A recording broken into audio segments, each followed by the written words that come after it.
incest between Akhenaten and Nefertiti. The remarkable similarity between king and queen suggests that they were closely related.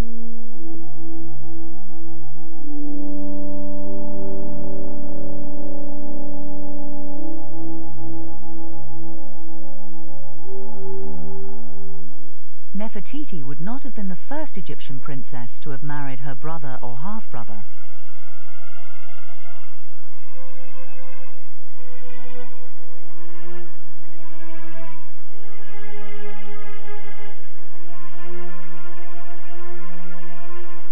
Akhenaten seemed possessed by a religious mania.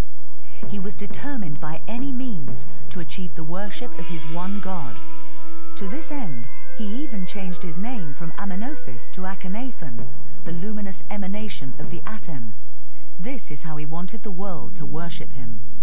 The inner sanctum of the temple seemed to him like a prison. This was no place for the true faith to flourish.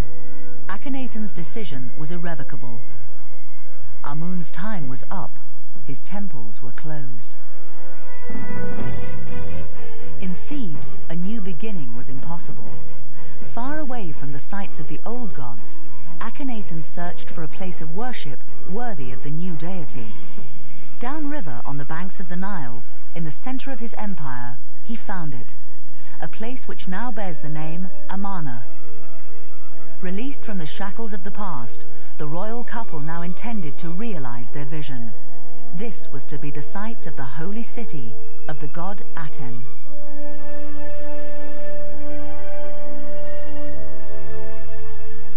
A god who proved his sovereignty over the sky every day and for all to see.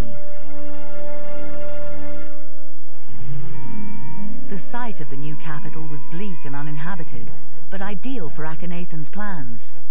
The temple of his new deity was to be built on a virgin site where no other god had ever been worshipped before. He had the following inscription chiseled into the surrounding cliffs. Behold Akhenaten, of which Aten wished that it be built for him as an everlasting monument. Within a very short time, a city would be built, the like of which had never been seen before in Egypt. A vast cult center designed on the drawing board. The king himself supervised the building work. He wanted to stay in this place until the mountains rose and walked away, and the rivers flowed back to their sources, announced the king.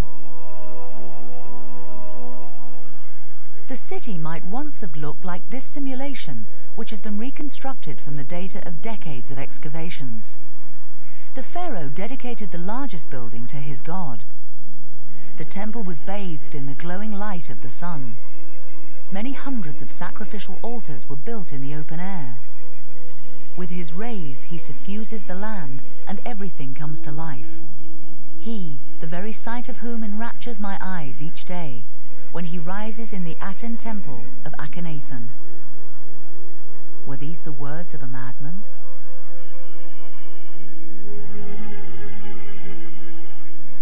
Or did the greatest visionary of his age dwell within the walls of this palace?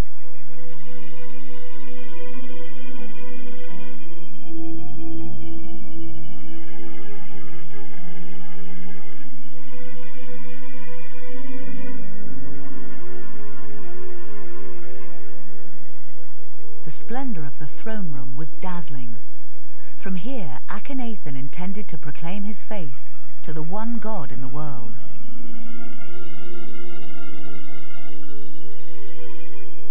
Tens of thousands worked on the new capital. The walls were built with bricks in a rapid construction method.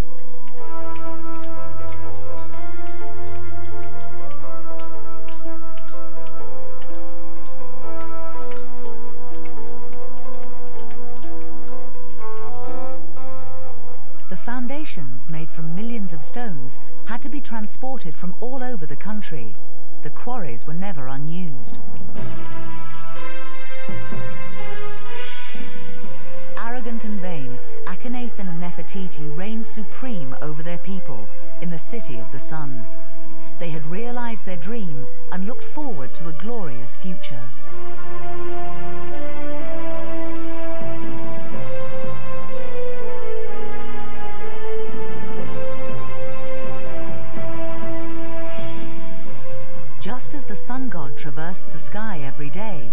Egyptians believed, so Akhenaten travelled through his empire in his golden chariot.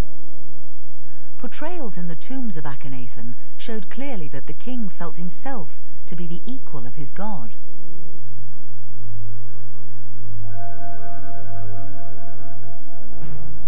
His subjects were to see him as both god and king.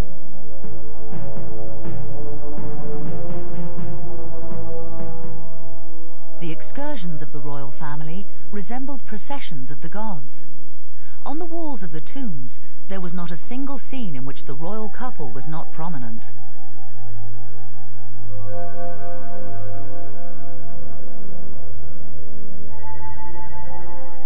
Akhenaten and Nefertiti even expelled the gods of the underworld. Only now did the full extent of the revolution become clear. In Amarna, the afterlife no longer existed. All that counted here was the adoration of the king and the worship of the omnipresent sun god.